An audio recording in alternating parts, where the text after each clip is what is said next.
Hello friends, welcome to our YouTube channel digits and institute of professional accountants. आज से हम start करने वाले हैं हमारा WH कैंपेन, जहां हम जनरल पब्लिक के मन में जो टैक्सेशन और लीगल कंप्लायंसेस से जुड़े सवालात रहते हैं उनका जवाब देंगे। मेरा नाम है सुनील नानवानी और जैसा कि मैंने आपको हमारे WH कैंपेन के इंट्रो वीडियो में बताया था कि हमारा पहला वीडियो बनाया जाएगा कि आखिर हमें अपना इनकम टैक्स रिटर्न क्यों भरना चाहिए, तो आज हम उसी विषय पर चर्चा करेंगे। देखिए फ्रेंड्स, सबसे पहले तो मैं आपको ये चीज़ बताना चाहूँगा कि कई लोगों के मन में ये कन्फ्यूजन रहता है कि इनकम टैक्स रिटर्न भरना और इनकम टैक्स भरना ये दोनों सेम चीज़ है। जब जब बात आती है कि उनको अपना इनकम टैक्स रिटर्न भरना है तो उनको लगता है कि उन्हें इनकम टैक्स भी भरना पड़ेगा, जबकि ऐसा नहीं है। दोनों बिल्कुल अलग अलग बातें हैं।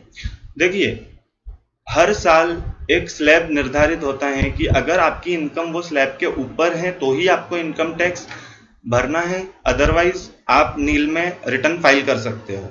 तो ये जरूरी नहीं है कि आपको इनकम टैक्स रिटर्न भरना है तो इनकम टैक्स का अमाउंट भी आपको पे करना पड़ेगा। तो ये कन्फ्यूजन जो आपके मन में है ये आप बिल्कुल निकाल दीजिए।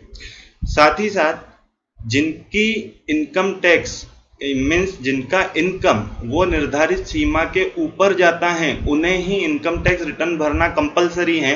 और अगर आपका इनकम वो सीमा के अंदर आता है जो गवर्नमेंट ने वो साल में डिसाइड किया है तो आप के लिए इनकम टैक्स रिटर्न भरना ये स्वैच्छिक हो जाता है कि कंपलसरी नहीं है कि आपको वो इनकम टैक्स वो साल का भरना ही है।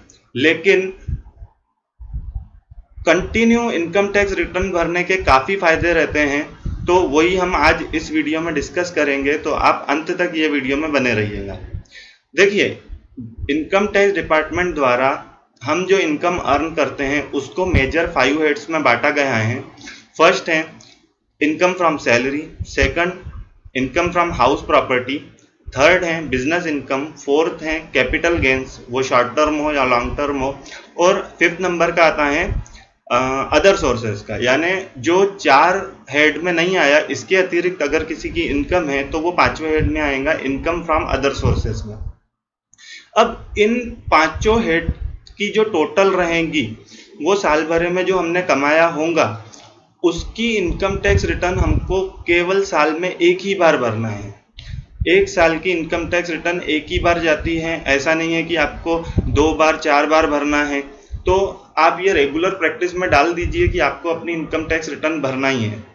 और ये जो पांचों हेड हैं, जरूरी नहीं है कि हर इंसान के लिए ये पांचों हेड बरोबर रहेंगे, वो डिपेंड करेगा आपके लेवल ऑफ इनकम पे और क्या क्या इनकम के सोर्सेस आपके पास अवेलेबल हैं उस पर। तो जरूरी नहीं है कि हर इंसान के लिए ये पांचों हेड रहेंगे ही। किसी के लिए इसमें से कोई एक हेड रह सकता है, जैसे जो सिर्फ सैलरी करके इनकम कमाते हैं उनका इनकम फ्रॉम सैलरी रहेगा। अगर किसी के पास हाउस प्रॉपर्टी नहीं है तो उसके पास वो नहीं इनकम में क्लब किया जाएगा।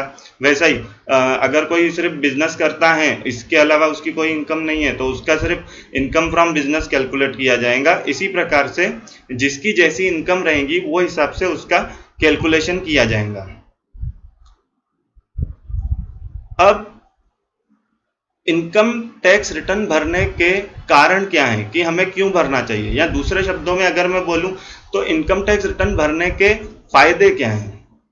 देखिए दोस्तों, अगर आपको आने वाले समय में किसी भी प्रकार का लोन लेना है, चाहे वो हाउसिंग लोन हो, बिजनेस लोन हो या कोई पर्सनल लोन हो, तो आपको अभी से तैयारी करना पड़ेगा इनकम टैक्स रिटर्न भरने की।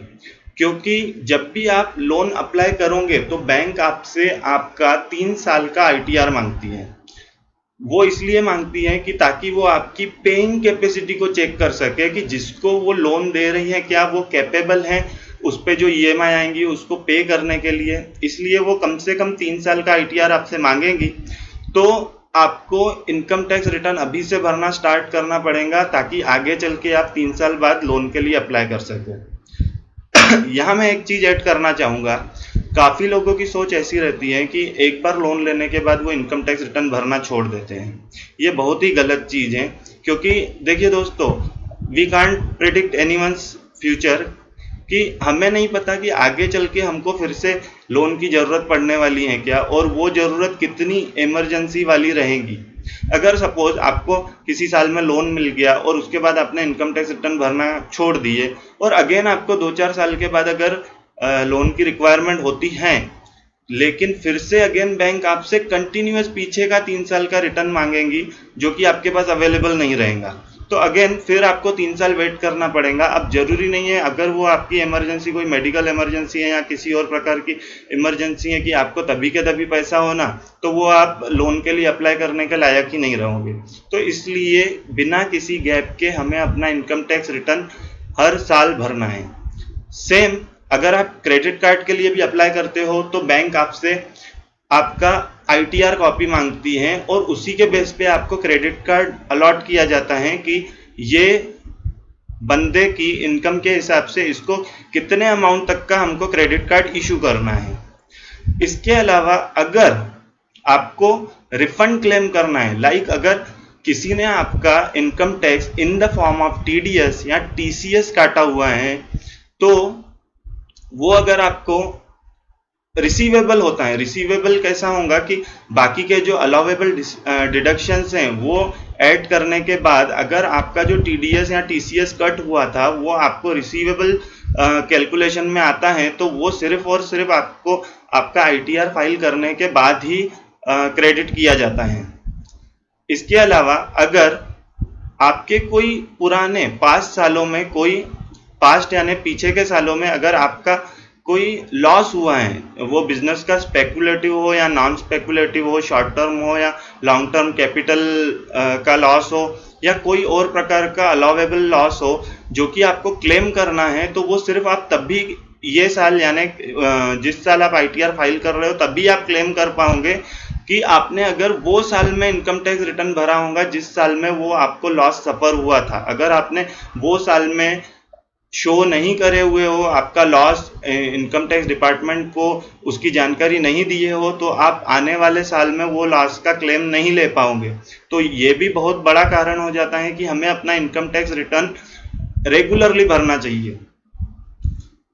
इसके अलावा भले आप देखिए, मैंने जैसा आपको बोला कि निर्धारित सीमा के अंदर जो लोग आते हैं उनको इनकम टैक्स रिटर्न भरना स्वैच्छिक होता है, कंपलसरी नहीं रहता है, लेकिन कई ऐसी चीजें हो जाती हैं फाइनेंशियल ट्रांजैक्शन जहां ITR कॉपी की जरूरत पड़ती है, तो उसके कारण भी हमें अपना income tax return regular basis पे भरना चाहिए। जैसे at the time of visa application, अगर आप आउट ऑफ इंडिया जाने का सोच रहे हो और उसमें आपको वीजा एप्लीकेशन करना है, तो उसमें भी ITR की कॉपी मांगी जाती है ताकि जो ये बंदा फॉरेन टूर पे जा रहा है उसका इनकम की यानी आर्थिक स्थिति जान सके। वैसे ही अगर आप नई LIC पॉलिसी ओपन करना चाहते हो तो उसमें लाइफ कवर कितना रहेगा उसका अमाउंट डिसाइड करने के लिए ITR की कॉपी आपसे मांगी जाती है। इसके अलावा अगर आप चाहो तो आपका इनकम टैक्स असेसमेंट का जो ऑर्डर रहता है वो आप एज एन अपना एड्रेस प्रूफ भी कहीं पे प्रोड्यूस कर सकते हो। साथ ही साथ इंडिया के कई ऐसे स्टेट्स हैं जहां पे इमूवेबल प्रॉपर्टी के रजिस्ट्रेशन के टाइम पे भी ITR की कॉपी मांगी जाती है। तो ये कई ऐसे कारण हो जाते हैं कि भले हम अगर टैक्स स्लैब के अंदर आते हैं फिर भी हमें रेगुलर बेसिस पे अपना इनकम टैक्स रिटर्न भरना चाहिए बिना किसी गैप के। अब देखिए दोस्तों, अब तक हमने जो भी बातें की हैं वो किए हैं इंडिविजुअल के बेस पे। अब हम एज अ नेशन के पॉइंट ऑफ व्यू से बात करते हैं। देखिए, देश की गवर्नमेंट को देश चलाने के लिए, प्रॉपर तरीके से चलाने के लिए कई प्रकार के पब्लिक एक्सपेंडिचर करना पड़ता है और ये पब्लिक एक्सपेंडिचर करने के लिए गवर्नमेंट को फंड की जरूरत पड़ती है। अब गवर्नमेंट को जो रेवेन्यू आता है वो सिर्फ और सिर्फ लाइसेंसिंग के बेस पे जो इनकम होती है और टैक्सेस की जो इनकम रहती है उससे रहता है, जिसमें टैक्सेस का बहुत बड़ा पार्ट रहता है। जैसे कई प्रकार के पब्लिक एक्सपेंडिचर, जैसे बेसिक नीड्स हो गई और इसके अलावा एजुकेशन हो गया, इरिगेशन, इंफ्रास्ट्रक्चर, इलेक्ट्रिसिटी या देश की सुरक्षा के लिए आर्मी फोर्स पर खर्चा करना है। इन सभी पब्लिक एक्सपेंडिचर के लिए गवर्नमेंट का जो सोर्स ऑफ रेवेन्यू है वो है टैक्सेस, मेजर सोर्स। तो ये हमारी जवाबदारी बनती है कि हम हर साल अपना इनकम टैक्स रिटर्न फाइल करें और अगर हम निर्धारित सीमा के ऊपर आते हैं तो हम उस पर टैक्स भी पे करें। और साथ एक चीज मैं ऐड करना चाहूंगा कि अगर आपका टीडीएस या टीसीएस कटा हुआ है और साल के एंड में आप इनकम टैक्स रिटर्न भर रहे हो, तो जो आपके बनता नहीं है लेना टीडीएस और टीसीएस का अमाउंट एज अ रिफंड, तो आप गलत एडजस्टमेंट करके वो रिफंड क्लेम ना करें, क्योंकि ये जो हम पैसा टैक्सेस के रूप में गवर्नमेंट को देते हैं वो गवर्नमेंट हमें ही लौटाती हैं पब्लिक को फैसिलिटीज दे के।